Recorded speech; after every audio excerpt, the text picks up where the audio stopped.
جۆش و خڕۆشی و گەرموگوڕی نووسەران و چین و توێژە جیاوازەکانی دەڤەری ڕاپەڕینە لە بەشداری و ئامادەبوونیان لە ناساندن و بڵاوکردنەوەی کتێبی کەیوان لە ڕانیە. لە کەیواندا دین و دنیا یەکشتن.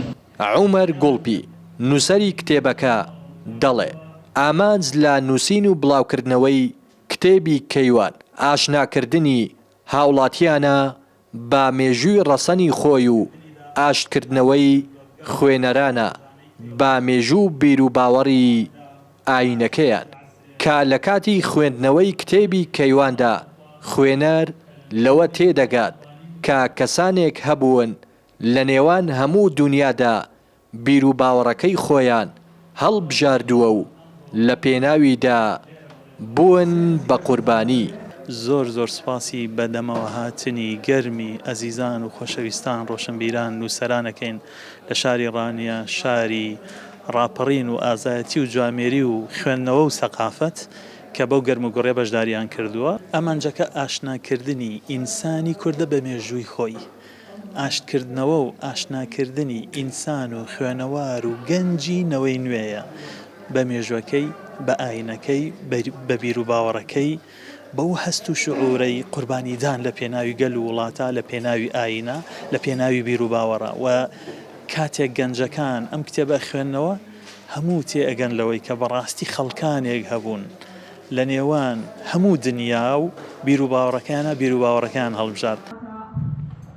نووسەران و ئامادەبوانی مەراسیمی ناساندنی کتێبی کەیوان دەستخۆشی لە نووسەری کتێبەکە دەکەن و پێیان وایە کتێبەکە خزمەتێکی بەرچاو بە کتێبخانەی کوردی و ئیسلامی دەکات و پێشنیاز دەکەن هەمووان بەتایبەت گەنجان و لاوان کتێبەکە بخوێننەوە. ئەم زۆر بەرهەمانە باەخێکی زۆر گەوران هەیە.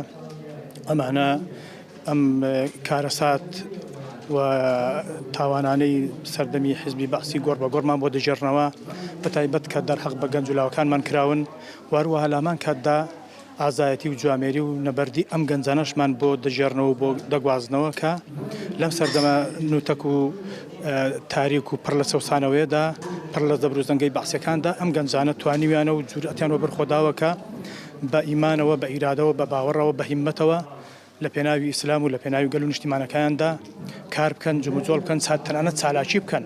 ئەو کتێبانە کە مێژووی تازەی گەلەکەمانن پێکەوە بەستنی پشت و یان جیلی ڕابردوو جیلی ئێستایە و تۆمارکردن و بارشیبکردنی مێژووی خەباتی لاوانی کورد و لاوانی موسڵمانە. ئەوە کاریگەرێکی یەکجار زۆری هەیە چونکە مێژوو بۆ ئەوەیە کە ئینسان پەندی لێوەگرێەوە. مێژوویەکە لە جیاکەرەوە هەرە گەورەکانی نێوان مرۆڤ و حەیوان. کتێبی کەیوان چیرۆکی 34 گەنجەکەی ئەمنی سلێمانی باسی ئەوە دەکات چۆن کەیوان و هاوڕێکانی لە پێناو ڕەزامەندی خودا و ڕزگاری گەلەکەیان گروپێکیان بۆ پەروەردە و بانگەواز پێک هێناوە و بێ سڵەمینەوە لە دەسەڵاتی بەعسیەکان کاریان دەکرد تا ئەو کاتەی ژیانی خۆیان لە پێناو بیر و باوەڕی ئیسلامی خۆیان دانا. ڕێناس ئەرسەلان، کەناڵی پەیام، ڕانیە.